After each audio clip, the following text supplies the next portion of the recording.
Welcome back, everyone. And in the studio today, I have two marvellous women of the stage. Yes, indeed. Wow. I know, it's good, huh? We have the wonderful Lisa Gormley, do you still act? Yeah, I do. If someone wants to pay me, absolutely. So she's a gun for hire, Lisa Gormley, but she's also an excellent theatre director. And we have the wonderful actress, Virginia Kamino. Wow, guys, what you're doing is big, isn't it? This is an amazing play. Yeah, we're really lucky. I mean, Alan Bennett, as you probably know, for the BBC way back when, did a Talking Head series with the wonderful Patricia Routledge and a whole bunch of phenomenal female actresses. Yes. Talking Heads, just monologues, just a camera, and then obviously they can all be adapted to the stage. So we're doing one of those called A Woman of No Importance. And this is a really it's a fantastic play, isn't it? There's so many levels to this. It's it will transfix you, I think. Yeah, she's an incredibly layered character, and it's really always very interesting to me to listen to a female voice coming out of a male writer, especially when this was in the 80s that he originally wrote these. This is sort of set in the 60s. We've moved it to 60s Australia rather than 60s England. Doesn't change much at all other than just a few familiar names of places and things like that, just to make it a little bit more I was going to ask you how you've adapted it. Just a local audience connection of where, putting it in our place rather than into there. context, I suppose. Yeah. Oh, clever stuff. Yeah. And how are you doing with this, Virginia? Is this the first time you've done a monologue? Oh, yeah. This is definitely into the deep end.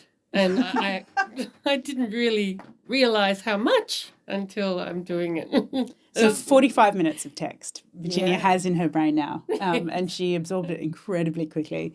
And now she's just layering it, and we're just finding beautiful colours and falling more and more in love with the character. He's an incredible writer, though, isn't he? Mm. He really is. He was so prolific. I mean, what is he? He must be 87 now or so? Yeah, he's still going. Mid to late 80s, I think. But when you think the woman in the van was only a couple of years ago. Really. Oh, that was such a wonderful film. Yep. Did you see? Yeah, I did. Yeah. And she lived in his driveway. I mean, he liked that. He likes to comment on what I like to think of. This play has just such a wonderful humour of ordinary life. Like he doesn't move away from the ordinary. He moves into it and he moves you deeper, and he does show you yourself and your neighbours as well. How do you find her, Virginia? I loved watching it. I was saying to Lisa the difference between being an audience member and watching that monologue. And I just loved it. Yeah. But now studying it and putting Peggy on as a skin, I'm absorbing it in a very different way. Obviously, I'm learning a lot as well because I have to deliver it in action. It's not like I'm delivering it how the audience is receiving it. I need to get the audience to receive it how. Yeah. Get that. So it's a very different kind of study. But she's I love how I'm understanding her more each day. So she's cheeky and she's strong and she's independent and she's sort of in her own little. She is very much her own person. Yeah. But through her, you very clearly see what other people are like in her world. She conveys them so well, so clearly. I mean, Alan Bennett is through her giving you a workplace, a whole life, a whole experience. Yeah, he's a master of word, of what you would read and go, well, that's a pretty boring sentence. But when you give it to a character with such, warmth and many dimensions, it just comes alive. And you're like, really? Is that I'm so engrossed in this story, and it's not about anything overly other than an ordinary life. But I suppose sometimes the most punchy kind of lines can be the most banal, can't they? Absolutely. It just sort of, you've got this like hyperbole or whatever, and just that sort of bringing it into the relatability. It can really be powerful, can't it? I love that analogy you just gave about wearing her skin. like, you know, sort of like she's a coach to sort of, you know, transfer, like when you get all dressed up and you go, oh, that's how I feel sassy now. So you're going to put, you know, sort of Peggy's coat on. And just but what's really interesting is as they go along, there's more Virginia coming out through Peggy, through this character, and it's just adding this, you know, another layer and another warmth. Yeah, well, it's giving that, because when I'm not being a mother and having to be serious and stuff, I can be quite funny and comical, and so it's releasing that, it's loosening into her skin, but allowing myself to come through so that. Yeah. You know, I can't deliver a monologue like Patricia Routledge. It'd be British accent with set in Huonville and the Apple Distribution Centre, and it just doesn't make sense. So there is a necessary kind of loosening up and freeing her up so that I come through Peggy, and then we get more of the Australian in that. I must say that I'm often texting Lisa saying, "Do you think that he's doing that because she said that on?" I'm often reanalyzing from little snippets. I'm thinking, well, the doctor's probably taking her to the door so that she stops talking, like, or something like that. And just seeing situations and thinking, I don't think I understood this before. The more I study it. But that's the process it's as very, well. very layered. Yeah. When you have a long period of rehearsal, you get to do this kind of detail and go, I read the script again and I just saw all these new things, and then I can add them in. I can. You must. Yeah. It's fantastic, isn't it? It's a really lovely way to. Yeah, as opposed to professional, like in Sydney, you've got 3 weeks rehearsal where you just all smash it out and you get it on stage, and then you discover it over the 2 months that you're running, you find it, you know, at some point in there, whereas in this rehearsal process, the same when we did A View from the Bridge, we had a really long period and we just got to play. And I think that's what we miss sometimes when we're rushing art. Yeah. And because we don't have any money, we have plenty of time. Well, speaking of which, if you want to come and see this, you must come and see this. The minute I saw that you were doing this, I booked my ticket. Oh, wonderful. I really did. Well, I booked 3 tickets, so I've got other people coming with me. And so it is Borderline Creatives production, isn't it? Now, if you want to book this, it's on the trybooking.com. And you just go to... so there's 2 events. There's the Huonville. We're doing 5 shows from the 19th to the 22nd, with a matinee in there. And then we've got Hobart with 3 shows on the 22nd of November at this Founders Room in Salamanca. 3 in one day? Yeah. Oh, Virginia, what's she done to you? It wasn't my idea. This is all her. It's phenomenal. Really? Yeah. It's true. But just to give a plug of the Salamanca Arts Centre gives independent artists a special package, but you've got to do it on the same day, on one day, and they give you a good deal, and it's a wonderful deal. Yeah. Okay. But so that's why, and it's very expensive to put a show on in Hobart, especially if it's you're self-funding. So no, that's fantastic. So what's your favourite part about this? What is it with this, now that you've probably read it a gazillion times,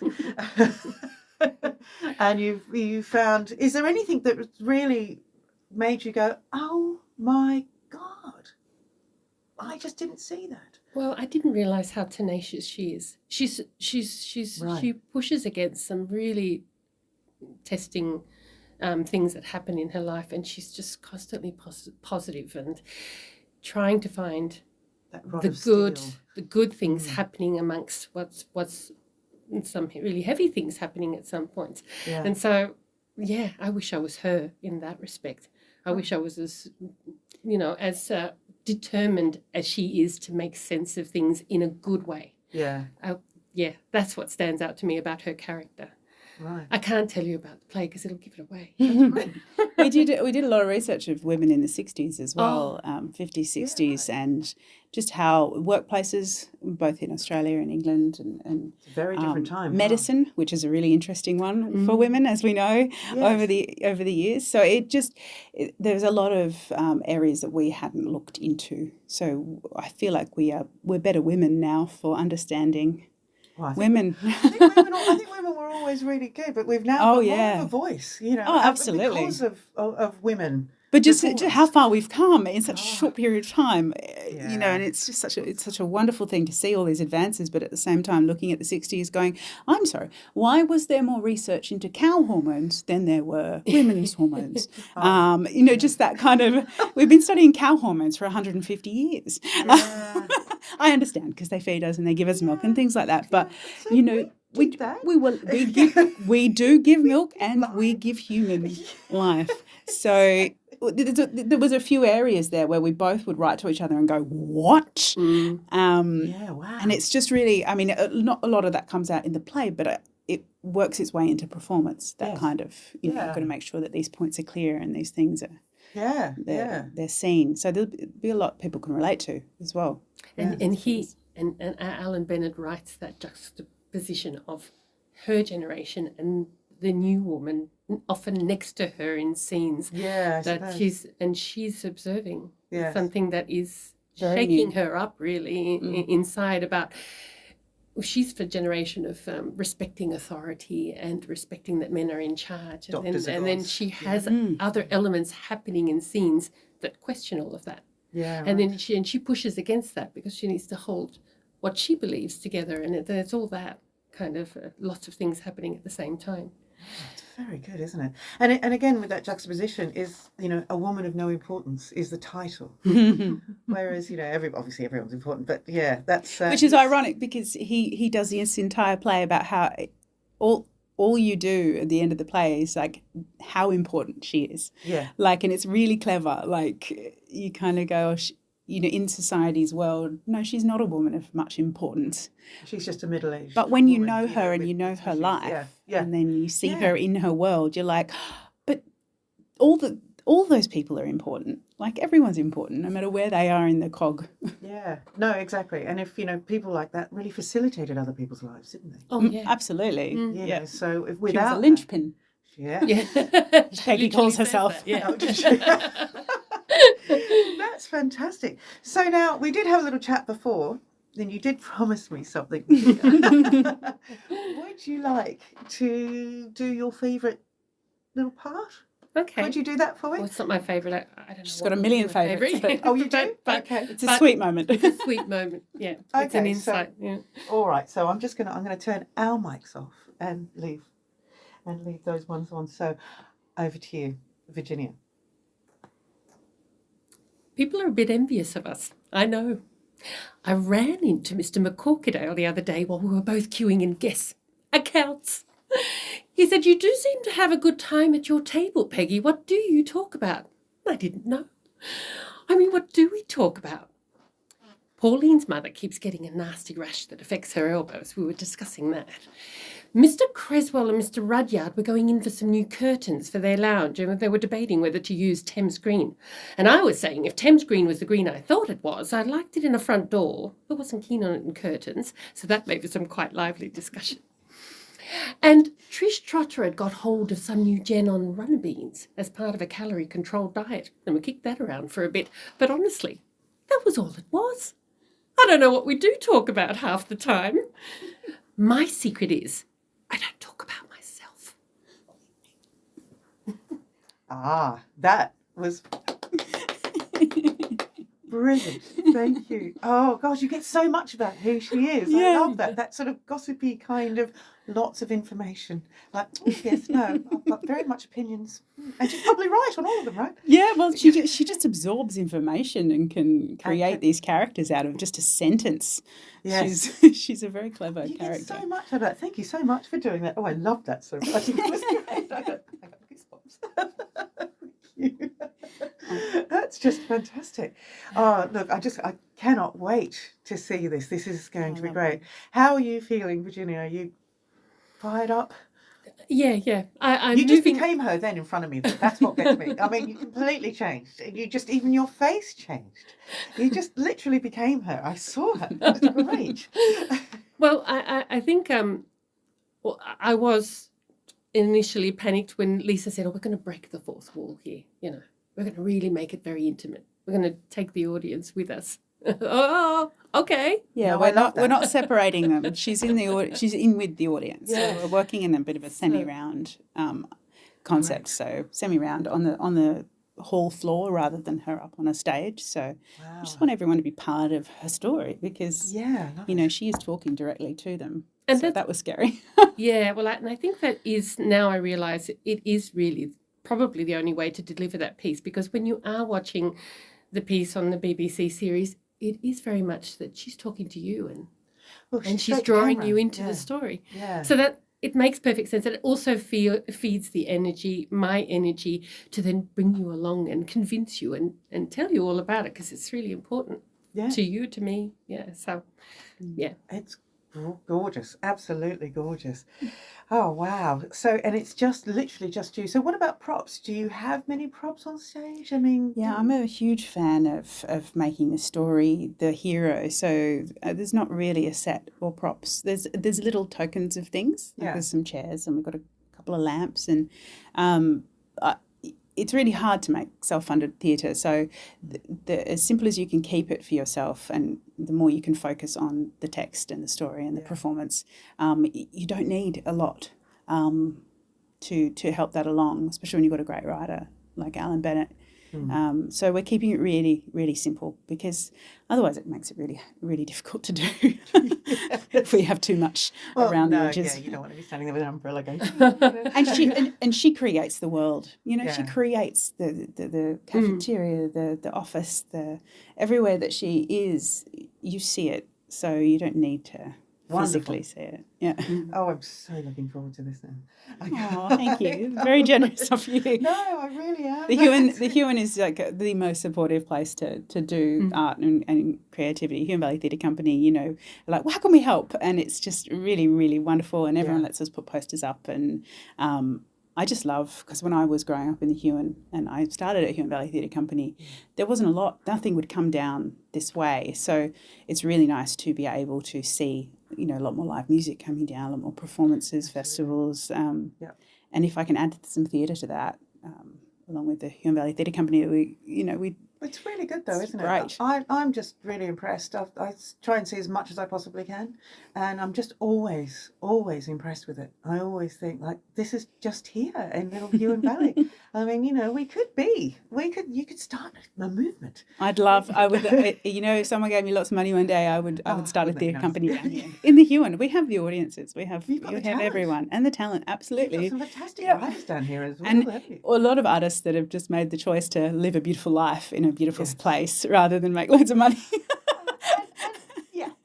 It's a life choice, isn't it? It is, no, but that's what it comes down to at the end of it. It's like you can't create unless you're happy anyway, so you might as well be That's right. And I somewhere mean, you love.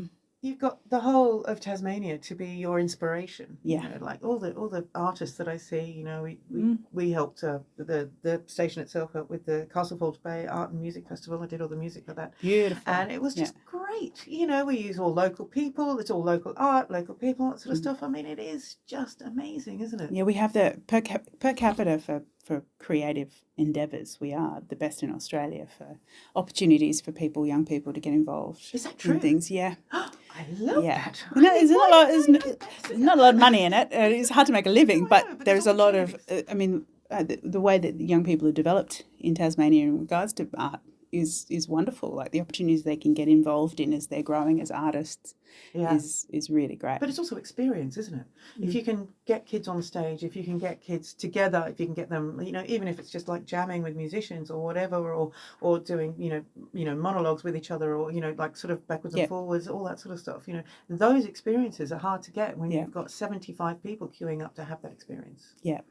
You know, fighting for that one experience where it is here, you can actually do. Yeah. And Virginia's got her sons are involved in composing the music as well. Oh, wow. And doing the video editing and doing the posters. Like her sons are incredibly Yes, I talented. have one that is wants to be a film director, but he edits for Southern Cross in Hobart now.